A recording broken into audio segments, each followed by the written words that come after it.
So ito guys, client natin ngayon, Hyundai Santa Fe. So ito, side mirror ang problema. Yan.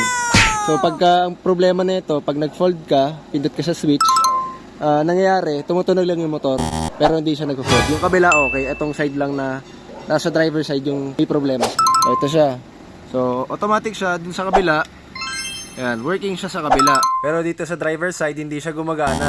So ito na siya, nabaklasan natin ng buo. Yung side mirror nitong Hyundai Santa Fe, so ito siya. Ayan. Kalas lahat yan. Mga tornilyo niya, yung socket niya. So dito hindi tayo nagputol. Yung socket, tinanggal natin yung mga terminal niya. So ito yun, yung mga terminal. Tapos yan. Ayan, na-assemble na natin lahat ng side mirror niya. Then nabalik na rin natin dito sa sasakyan. So testing tayo ngayon. 3, 2, 1. Fold.